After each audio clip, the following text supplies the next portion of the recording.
Aokiji is one of the most powerful characters in One Piece. He was the first Navy admiral to be introduced in the series, and he left quite an impression on One Piece fans. When Aokiji faced the Straw Hats, he managed to get the better of them easily, showcasing the massive difference in their strength. Aokiji was heavily involved in the Summit War arc, where his powers essentially saved the entire Navy forces from being wiped out with a single attack from Whitebeard. Aokiji also fought against other members of the Whitebeard pirates, and his overall influence was pivotal to the Navy's success in the war. After the Summit War was over, Sengoku stepped down from his position as Fleet Admiral, which left a vacant spot at the top of the Navy. Sengoku's decision opened a can of worms that affected everyone, especially Aokiji. The Punk Hazard feud. The lack of a Fleet Admiral would have caused many problems for the Navy, so they selected two candidates who would succeed Sengoku. One of them was Akainu, an ardent believer in absolute justice. He was the prime candidate. The other option was Aokiji, who was selected by Sengoku to become the Fleet Admiral. The two admirals could not come to a peaceful conclusion, so they decided to fight each other for the position. Akainu and Aokiji fought each other at Punk Hazard for several days, with the former emerging victorious. Akainu claimed the position,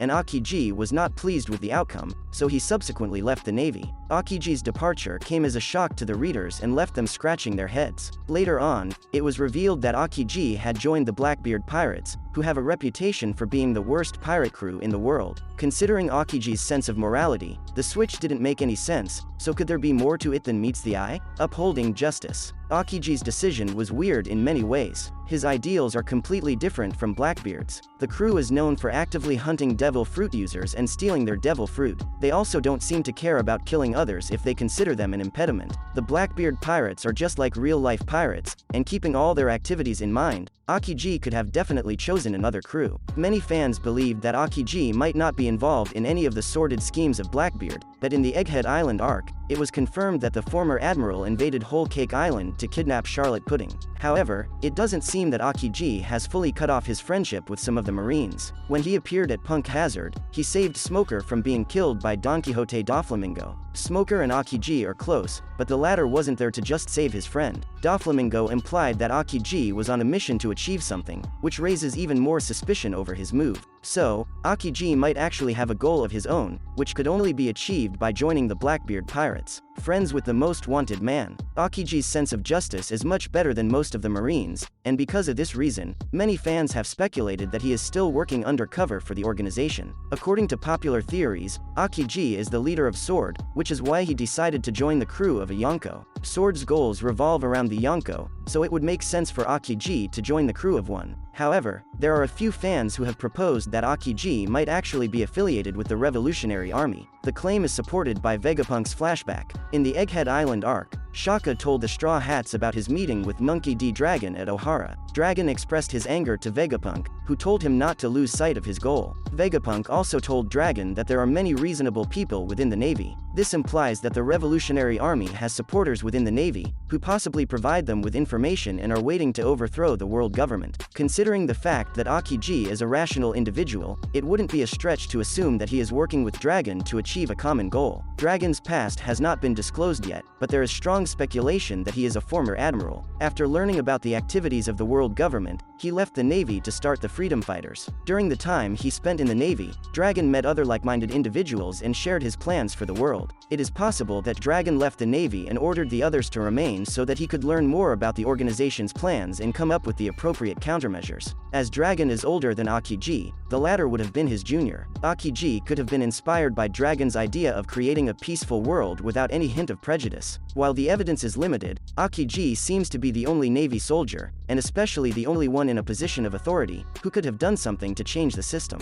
There is no doubt that he will play an important role in the final saga, so fans can expect all the mysteries surrounding him to be unraveled. One Piece. What does Blackbeard want with the Mero Mero no Mi? Blackbeard is among the most mysterious characters in One Piece. When he made his first appearance in the series, no one thought that the man with the missing teeth would one day become one of the 4 emperors of the sea. His rise to the status of one of the 4 strongest pirates in One Piece has been nothing short of spectacular. Despite having 2 very powerful devil fruits, Blackbeard has the tendency to stay away from fights that he thinks he cannot win. Blackbeard only makes a move when he believes he has enough power to finish the job. Blackbeard was not involved in any of the serious fights that took place in the 4 Emperor saga. However, as the manga entered the final saga, he finally made his move. Going after Boa Hancock. Boa Hancock is a former Shichibukai and the captain of the Kuja pirates. She made a name for herself just after her first voyage, which forced the world government to put a bounty of 80 million berries on her. In addition to giving her a high bounty, the world government also offered her a position in the Shichibukai. While Hancock hated the organization, she had to protect Amazon Lily from the threat of Marines and other pirates, so she accepted the offer. Hancock's abilities as a fighter have been recognized by the likes of Sengoku and Blackbeard. After the system was abolished, Hancock's bounty was increased to 1,659,000,000 berries. It didn't take long for the Marines to attack Amazon Lily, but the Kuja pirates resisted their advances. While the battle between these two parties was raging on, the Blackbeard pirates appeared and began attacking everyone. However, Boa Hancock proved that she was no pushover as she petrified numerous members of the Blackbeard pirates. Blackbeard was concerned with his crew's shocking performance, so he decided to step forward and face the mighty pirate empress himself. With the help of his Yami Yami no Mi, Blackbeard was able to nullify the effects of Hancock's Mero Mero no Mi. It didn't take long for the emperor to overwhelm Hancock. Needless to say, Hancock would have died if Rayleigh had not decided to intervene. Blackbeard decided to leave, but he refused to go back empty-handed, so he took Kobe with him. Until now, the fans had never seen Blackbeard go out of his way to accomplish a task, which is why his actions in Amazon Lily were quite perplexing. Hungry for power. The Blackbeard pirates' hunt to acquire powerful devil fruits came to light after the time skip, but Blackbeard was never shown going to another location in person to get his hands on a devil fruit.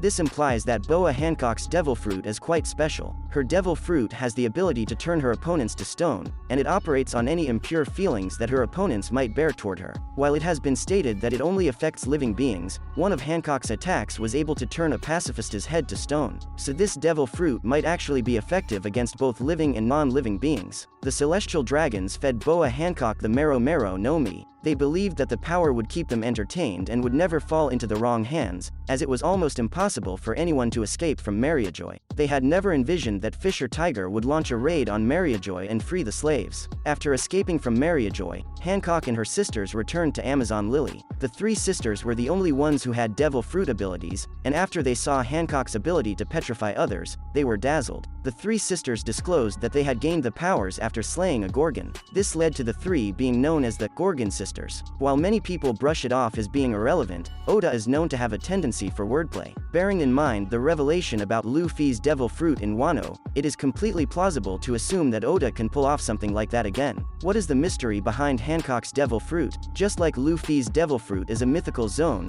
it is possible that Boa Hancock also possesses a mythical zone type devil fruit, and she may or may not know about it. If it is a mythical zone type devil fruit, then it would have to be Hito Hito no Mi, model, Medusa. Why Medusa? According to Greek mythology, Medusa was an ordinary woman who was turned into a Gorgon by the furious goddess Athena. After being turned into a monster, Medusa was considered one of the most dangerous monsters in Greece. She could petrify anyone who looked into her eyes. In addition to their powers being the same, the two also share a tragic backstory. The reason why Athena turned Medusa into a Gorgon was because Poseidon violated the poor woman on the floor of the temple. Since the goddess could not do anything about Poseidon, she decided to punish Medusa. Hancock, an innocent young girl, was kidnapped and sold to the celestial dragons. She had to endure a lot of humiliation. Given the fact that Hancock could possibly have a mythical zone-type devil fruit, it's not surprising to see Blackbeard trying to get his hands on it. For now, it remains to be seen whether Oda really has some kind of plan for Hancock and her devil fruit. Oda will answer all these questions and more in the final saga, that's for sure. That's a wrap for this video. Don't forget to like this video and subscribe to our channel. We'll be back with more amazing videos very soon.